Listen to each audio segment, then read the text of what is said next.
बच्चों, आज की हमारी वर्कशीट है 23 सितंबर 2020 के लिए वर्कशीट नंबर 35 और कविता का नाम है कैदी और कोकिला, जो कि हमारी हिंदी की पाठ्य पुस्तक क्षितिज से ली गई है।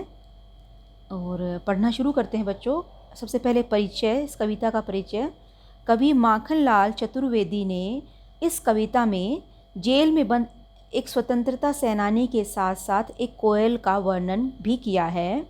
जेल में उन्हें बेड़ियां और हथकड़ियां पहनकर रहना पड़ता है। वहाँ उन्हें ना तो चैन से जीने दिया जाता है और ना ही चैन से मरने दिया जाता है।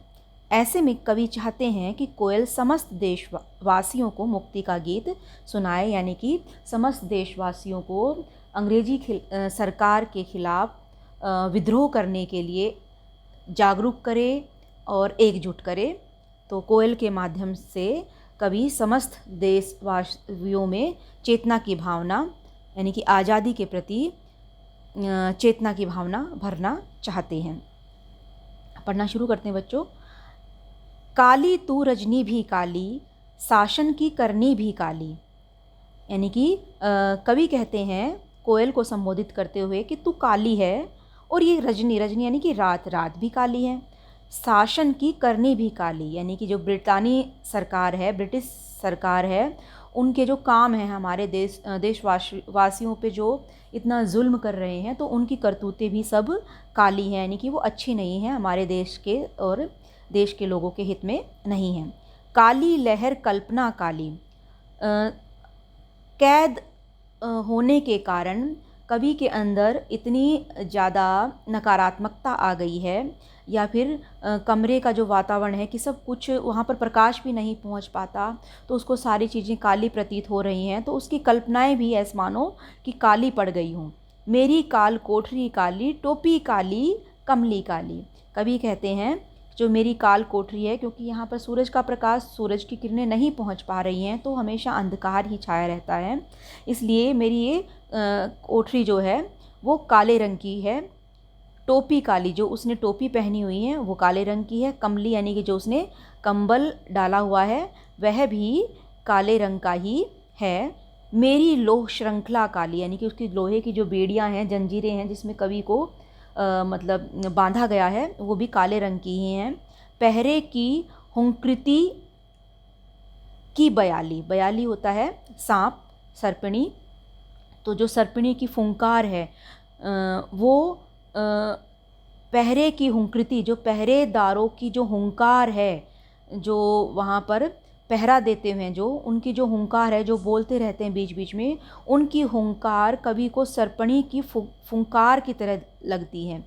तिस पर है गाली ए आली, कवि जो है ए आली, आली यानी कि सखी, कोयल को संबोधित करते हुए कह रहे हैं कि हे सखी, जो पहरेदारों की जो हुंकार है ना, वो मुझे एक गाली के समान प्रतीत हो रही है, क्योंकि कवि जो है काल कोठरी में कैद है, वो गुलाम है, तो गुलामी, अपने ही देश में गुलाम बनकर रहना, वो एक गाली के समान कवि को प्रतीत हो रहा है।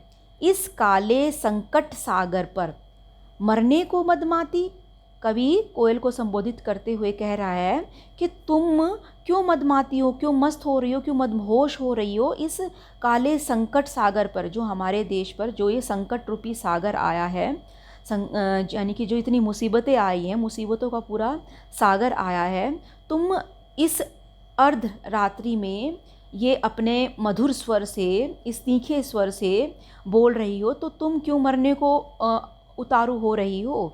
कोकिल बोलो तो अपने चमकीले गीतों को क्यों कर हो तैराती, कोकिल बोलो तो, यानी कि संकट रूपी सागर पर तुम अपने चमकीले, यानी कि देशवासियों में जागरूकता भरने वाले गीतों को गाकर कैसे अपने आप को तुम जैसे तैरा रही हो इस सागर में, तो कोकिल तुम बोलो तो, यानी कि कभी उसको ये कह रहा है कि तुम, जैसे मैं कैद हूँ तो तुम तो कैद नहीं हो ना, तो तुम इस अर्धरात्रि में काल कोठरी के पास बैठकर अपने मधुर गीतों से देशवासियों में जो विद्रोह के बीज बो रही हो, और तुम खुद को जो है, और तुम खुद ही अपने आप को इस संकट में ले आई हो, तुमने मरने की ठान ली है, तो कोकिल तुम मुझे इस बात का जवाब दो। अब आगे पढ़ना शुरू करते हैं बेटा। जो इसकी व्याख्या दी गई है इससे आपको अच्छे से क्लियर हो जाएगा। व्याख्या, कविता का नाम है कैदी और कोकिला। व्याख्या, कवि कैदी के माध्यम से कह रहा है कि कोयल तू खुद काली है, ये रात भी घोर काली है, और ठीक इसी तरह अंग्रेजी सरकार द्वारा दी जाने वाली सारी करतूतें भी काली हैं, और जेल की काली चारदीवारी में चलने वाली हवा भी काली है। मैंने जो टोपी पहनी हुई है वह भी काली है, और जो कंबल मैं ओढ़ता हूँ वह भी काला है। मैंने जो लोहे की जंजीरें पहन रखी हैं वह भी काली हैं, और इसी वजह से हमारे अंदर आने वाली कल्पनाएं भी काली हो गई हैं। यानी कि सब कुछ उसको, कवि को काला काला प्रतीत हो रहा है। इतनी यातनाओं को सहने के बाद हमें हमारे ऊपर दिन रात नज़र रखने वाले पहरेदारों की हुंकार और गाली भी सुननी पड़ती है, जो किसी काले सांप की भांति हमें डसने को दौड़ती है। कवि यह नहीं समझ पा रहा है कि कोयल स्वतंत्र होने के बाद इस अंधेरी आधी रात में कारागार के ऊपर मंडरा कर अपनी मधुर आवाज़ में गीत क्यों गा रही है। क्या वह इस संकट में खुद को इसलिए ले आई है कि उसने मरने की ठान ली है? इसका कोई लाभ होने वाला नहीं है। इसलिए कैदी कोयल से पूछ रहा है, हे कोयल, बताओ तुम क्यों इस विपरीत परिस्थिति में आज़ादी की भावना जगाने वाला गीत गा रही हो। कवि का अभिप्राय यह है कि उस वक्त आज़ादी की भावना भरने वाले जो क्रांतिकारी थे, जो लिखते थे या कविताएं लिखते थे जिसमें देश में जो है आज़ादी के लिए लोगों को प्रेरित किया जाता था, गुलामी के खिलाफ विद्रोह करने के लिए प्रेरित किया जाता था, तो अंग्रेजी सरकार उन्हें जो है कैद करके जेल की काल कोठरी में बंद कर देती थी। इसलिए कवि जो है कोयल को ये संबोधित कर रहे हैं। अब इसका भावार्थ क्या हुआ बच्चों? भावार्थ, कवि माखनलाल चतुर्वेदी जी इन पंक्तियों में अंग्रेजी शासन काल के दौरान जेलों में बंद स्वतंत्रता सेनानियों के साथ हो रहे घोर अत्याचार का वर्णन कर रहे हैं। काले रंग को हमारे समाज में फैले दुख और अशांति का प्रतीक माना गया है, इसलिए कवि ने हर चीज़ को काला बताया है। अब सबसे पहला प्रश्न है बच्चों कि कविता के आधार पर बताइए कि कवि की सारी कल्पनाएं काली हो गई हैं। ऐसा क्यों हुआ? ऐसा इसलिए हुआ बच्चों, इसका उत्तर ये है क्योंकि कवि काल कोठरी में कैद है। क्योंकि कवि जेल की काल कोठरी में कैद है, जहाँ पर प्रकाश का अंश मात्र भी नहीं पहुँच पाता, यानी कि प्रकाश का छोटा सा भाग भी नहीं पहुँच पा रहा है। इस कारण उस कोठरी में विद्यमान सब प्रयोग होने वाली वस्तुएं, जैसे उसकी जो है कंबल है, उसकी टोपी है, और या जिस बेड़ियों में वो बंद है, जंजीरों में, वो सारी वस्तुएं उसे काली प्रतीत हो रही हैं।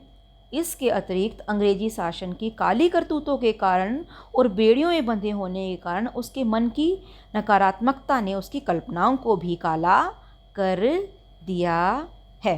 इसलिए कवि की सारी कल्पनाएं भी काली हो गई हैं। अब प्रश्न नंबर 2 है बच्चों, उन पंक्तियों को छाट कर लिखिए जहाँ पर अनुप्रास अलंकार का प्रयोग हुआ है। तो वे पंक्तियाँ हैं, अनुप्रास अलंकार का प्रयोग जो है इन पंक्तियों में हुआ है। एक तो काली लहर कल्पना काली, यहाँ पर क और क की आवृत्ति है, क वर्ण की आवृत्ति है, 2 जगह क वर्ण की आवृत्ति होने के कारण यहाँ पर कल्पना काली में अनुप्रास अलंकार है। क्योंकि अनुप्रास अलंकार की पहचान क्या होती है कि उसमें वर्ण विशेष, किसी विशेष वर्ण को बार बार लिखा जाता है, मतलब उसकी आवृत्ति होती रहती है, उसको रिपीट किया जाता है। तो कल्पना काली में क यहाँ पर भी आया है और यहाँ पर भी आया है। मेरी काल कोठरी काली है, देखो इसमें भी क, इसमें भी क और इसमें भी क, तो काल कोठरी काली, क की आवृत्ति होने के कारण अनुप्रास अलंकार। इस काले संकट सागर पर, यहाँ पर संकट सागर स की आवृत्ति होने के कारण यहाँ अनुप्रास अलंकार है। वैसे इसमें रूपक अलंकार भी है बच्चों, क्योंकि संकट रूपी सागर, मुसीबत रूपी सागर। तो अगर उस दृष्टि से देखें तो यहाँ पर रूपक अलंकार है। टोपी काली कमली काली, यहाँ पर क की आवृत्ति होने के कारण फिर से अनुप्रास अलंकार है। ये प्रश्न नंबर 2 का उत्तर है बेटा। अब है प्रश्न नंबर 3, इन पंक्तियों में काला रंग किसका प्रतीक है? ये हमारे भावार्थ में भी बताया गया है कि काला रंग जो है हमारे समाज में फैली दुख, निराशा, अशांति जो कि गुलामी में रहने के कारण उत्पन्न हुई हैं, तो काला रंग उस चीज़ का प्रतीक है। फिर भी इसका उत्तर बेटा मैंने लिखा हुआ है, एक बार देख लो। ये रहा, इन पंक्तियों में काला रंग समाज में फैले दुख, अशांति का प्रतीक है, क्योंकि हमारा देश गुलामी की बेड़ियों में जकड़ा हुआ है। हमारा देश आज़ाद नहीं है, हमारा देश गुलामी की बेड़ियों में जकड़ा हुआ है। इसलिए जो है प्रश्न क्या था बच्चों कि हमारा इन की पंक्तियों में काला रंग किस चीज़ का प्रतीक है।